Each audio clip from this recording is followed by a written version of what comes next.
tema da mensagem de hoje talvez é o que trouxe você para cá, e talvez seja exatamente o que você está vivendo. Evangelho de Jesus, conforme escreveu o Lucas, capítulo de número 22, verso de número 62, diz o seguinte: palavras de sabedoria. E saindo Pedro para fora, chorou amargamente. É essa a história. O porquê você já vai saber, mas eu só quero que você entenda.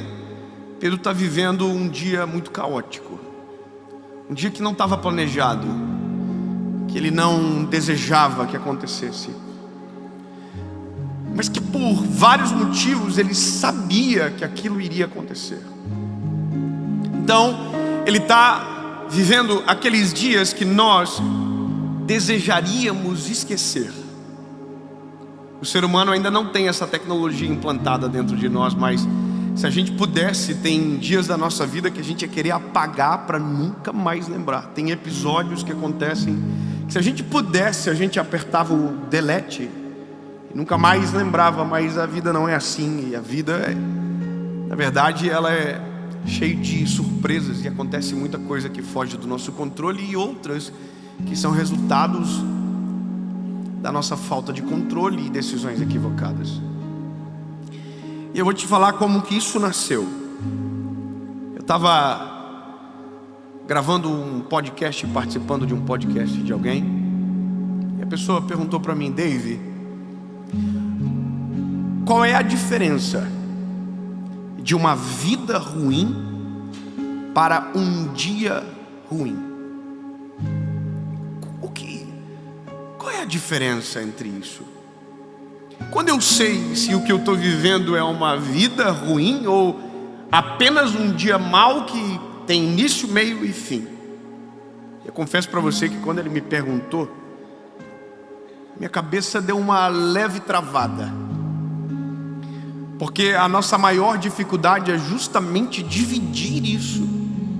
Algumas coisas na nossa vida acontecem e a gente entra numa espiral de angústia, de dor, sabe, que parece que a nossa vida acabou, e às vezes o negócio é tão simples, mas porque a gente focou naquilo, parece que tudo à nossa volta não serve mais, e o desespero é tão grande que a gente já não consegue contemplar mais nada, e a angústia domina o coração, e a gente já pensa que tudo acabou e que não tem mais esperança.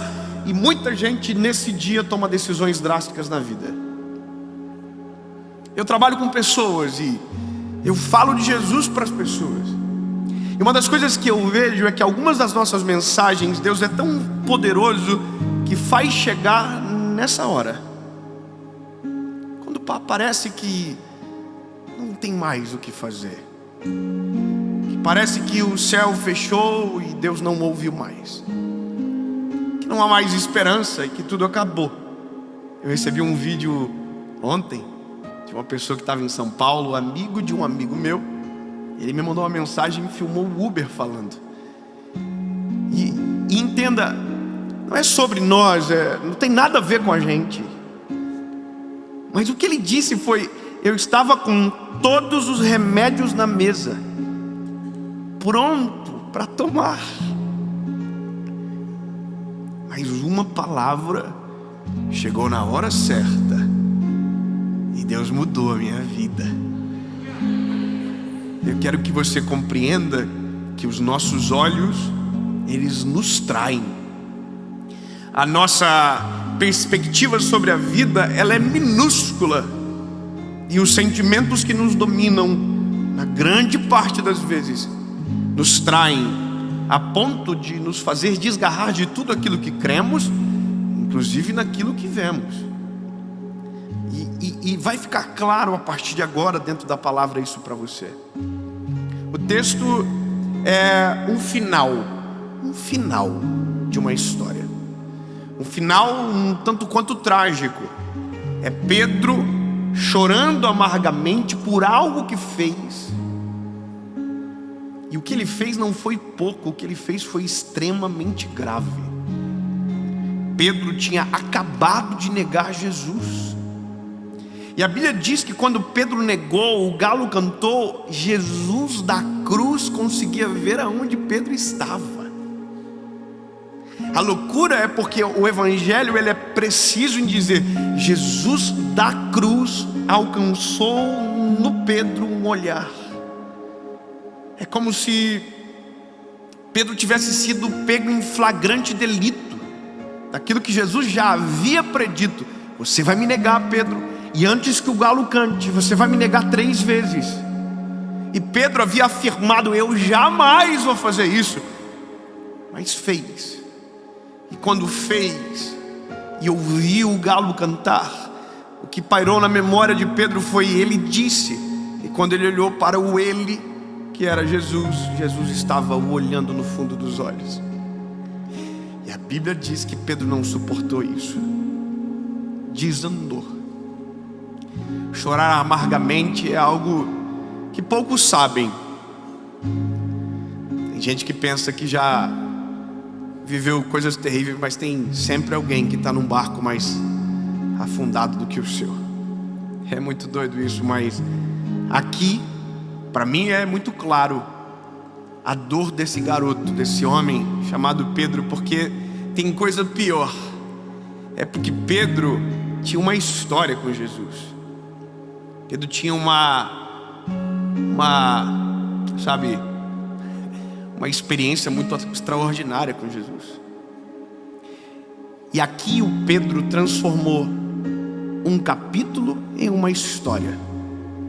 E quando a gente transforma um dia ruim numa história ruim, a gente invalida tudo de bom que a gente já viveu, esquece de todo o bem que Deus já fez por nós, e um capítulo se torna uma história. E é por isso que tem gente que vive refém de capítulos para uma vida inteira, chorando por algo que a lágrima já deveria ter secado, sofrendo por algo que já deveria ter sido resolvido, por apenas um motivo: transformou um capítulo em uma história. E agora, o Pedro acabou. O Pedro desistiu de tudo. E é só isso que você precisa saber. Um dia de Pedro excluiu 3 anos e meio andando com Jesus. Para você lembrar da história, Pedro era um pescador de peixes. Pescador. Foi encontrado por Jesus. Jesus usou o barco do Pedro para pescar, fez o Pedro pescar. E quando Pedro pescou, disse para Pedro: Pedro, hoje tu é um pescador de peixes, mas eu vou te transformar num pescador de homens. E a Bíblia diz que isso mudou a vida do Pedro para sempre, ou pelo menos até o dia que ele foi embora.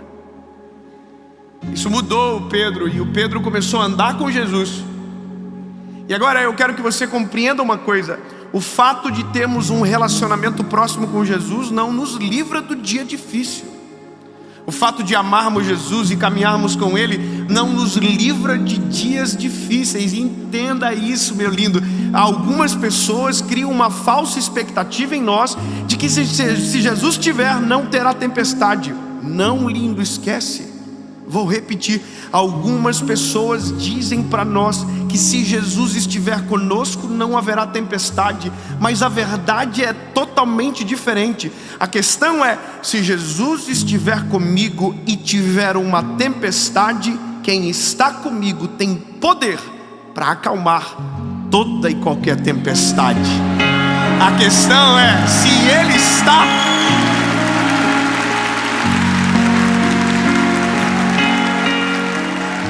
Palavras de sabedoria.